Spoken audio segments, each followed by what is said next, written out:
Hi.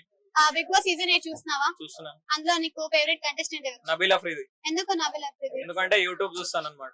YouTube లో Warangal diaries channel ఉంటది, బాగా చేస్తాడు. స్టోరీ కూడా ఆయన రాస్తాడు.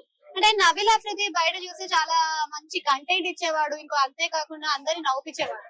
సో ఇందులో చూస్తే స్క్రీన్ టైం తక్కువనే ఉంది, మరి గేమ్ పరంగా కూడా పెద్దగా కనిపించట్లేదు అనుకో. ఆయన కొత్త కదా రియాలిటీ షోకి, ఫస్ట్ టైం కదా, ఇంప్రూవ్ చేసుకుంటాడు. అంటే బయట కూడా రియాలిటీ కంటెంట్ ఇచ్చేవాడు కదా, మరి ఎందుకు నవ్వుపించలేకపోతున్నాడు? అంటే ఆయన ఫస్ట్ టైం కదా, ఆయనకు అర్థమైతలేదు. ఎట్లయినా వాళ్ళ ఫాదర్ కూడా ఎక్స్పైర్ అయ్యారు కదా, కొంచెం టైం పడుతుంది ఆయనకు ఓపెన్ అప్ గానీ. అమ్మాయిలు ఎవరు స్ట్రాంగ్ అనుకుంటున్నారు? అమ్మాయిలు ఎవరు స్ట్రాంగ్ అనుకుంటున్నారు? అమ్మాయిలో స్ట్రాంగ్ సోనియా. అంటే సోనియా గురించి మీరు ఏమనుకున్నారు? అంటే స్ట్రాంగ్ ఉమెన్ అని తెలుసు, ఆమె కొన్ని మైండ్ గేమ్స్ ఆడుతుంది, అట్లా స్ట్రాంగ్ ఆమె ఆ మ్యాటర్ లో. అంతే. అంటే ఆ మైండ్ గేమ్ అనేది అందరిని ఇన్ఫ్లుయెన్స్ చేసే, అదే అది చేస్తేనే కదా అవుతుంది. కొన్ని మందికి అది వర్కౌట్ అవుతుంది, కొన్ని మందికి అది కాదు. అట్లా అంటే అట్లా ఇన్ఫ్లుయెన్స్ చేయడం వల్ల మీకు రతిక లాస్ట్ సీజన్ రతిక తెలుసు కదా, ఆమె కూడా అట్లానే చేసి అట్లా వచ్చింది. ఒక్కొక్కరు అట్లా ఉంటారు అట్లా. ఓకే. అంటే సోనియా ఇంకా ట్రయాంగిల్ లవ్ స్టోరీ మరి ట్రై చేద్దామని చూస్తున్నా. లేదు, ఛాన్స్ లేదు. ఒట్టి ఒక గేమ్, మైండ్ గేమ్ అంతే. సోనియాకి యష్మికి నిన్న ఒక గొడవ అయింది కదా, ఇద్దరు ఎవరు కరెక్ట్? అది కరెక్ట్ కాదు, అసలు ఇద్దరు కరెక్టే కాదు. వాళ్ళు ఏదో కొట్లాడారు గేమ్ కోసం, గేమ్ పర్పస్ కోసం. అంటే వీళ్ళు ఫైట్స్ మీద ఎక్కువ ఫోకస్ చేస్తున్నారు, గేమ్స్ మీద చేయట్లేదు.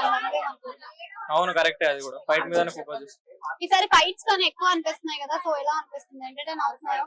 ఎంటర్టైన్ అయితే ఏం లేదు, మొత్తం అజీబ్ అజీబ్ గానే ఉంది, అంత ఏం లేదు. పృథ్వీ విషయానికి వస్తే మరి పృథ్వీ రూల్స్ బ్రేక్ చేస్తున్నాడు అని అంటున్నారు కదా, ఎందుకని బ్రేక్ చేస్తున్నాడు ఎపిసోడ్? అంటే ప్రతి దాంట్లోకి అగ్రెసివ్ అవుతున్నాడు. అగ్రెసివ్ అవుతాడంటే ఆయన తెలిసి ఈసారి ఎలిమినేట్ కావచ్చు, ఎందుకంటే ఆయన లాస్ట్ వీకే కావాలా, అబ్బాయి అయ్యిండు, రెడ్ కార్డ్ వల్ల అయ్యిండు. ఈసారి ఆయన అసలు అబ్బాయి రెడ్ కార్డ్ వల్లనే, అంటే ఆయన మాట్లాడిన వే ఆఫ్ టాకింగ్ వల్ల అయ్యాడా, లేకపోతే గేమ్ ఆడలేదని అయ్యాడా? అంటే ఒక బిగ్ బాస్ హౌస్ లా అంతే, రూల్స్ పార్టీ కదా, బిగ్ బాస్ నే తిట్టిండు అందుకే అట్లా. అబ్బాయి ఒక్కడే తిట్టలేదు కదా, ప్రేరణ కూడా తిట్టింది కదా. తిట్టారు కానీ ఆయన ఒక్కడిని టార్గెట్ చేసిరు కదా, అందరు కలిసి ఆయననే ఫోకస్ చేసిరు అట్లా అని చెప్పేసి. అంటే బిగ్ బాస్ నుంచి ఎటువంటి వార్నింగ్ రాకుండా ఎలిమినేట్ చేయడం అనేది ఎంతవరకు కరెక్ట్ అంటావు? అది కరెక్ట్ కాదు, కానీ ఎందుకు చేశారు నాకు కూడా అసలు ఎక్స్పెక్ట్ చేశారు? ఎక్స్పెక్ట్ చేయలే. అయితే పృథ్వీ ఎలిమినేట్ అవుతారు అనుకున్నాం, కానీ అబ్బాయిని ఎట్లా చేసారు అది ఒకటే షాకింగ్. ఆదిత్య గేమ్స్ పరంగా ఏమైనా కనిపిస్తున్నాడా? ఆయన ఎంత కనిపి 50% ఆడుతుంది అంతే, అంత కనిపిస్తలేడు. ఓకే. మరి నాగమణికంఠ గురించి ఆయన ఎమోషన్స్ ని కంట్రోల్ చేసుకోవాలి, బాగా ఇది చేస్తుండే, ఇన్ఫ్లుయెన్స్ చేస్తుండే పీపుల్ ని ఎమోషన్స్ తో.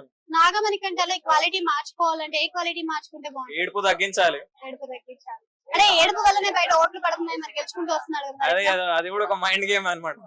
అదే ప్రేరణ ఏం లేదు, సైడ్ క్యారెక్టర్ లెక్క ఉంది, అసలు ఇన్వాల్వ్ లేదు. మెయిన్ లెక్క ఉండాలంటే ఆమె ఆడాలి, ఇంకా ఇంప్రూవ్ చేసుకోవాలి గేమ్. నిఖిల్ పరంగా చూసుకున్నట్టయితే నిఖిల్ ఇప్పుడు కంటిన్యూస్ గా చీఫ్ అవుతూనే ఉన్నాడు కదా. నిఖిల్ అయితే టాప్ 5 కి రావచ్చు, పక్కా ఛాన్స్ ఉంది, రావచ్చు. థాంక్యూ.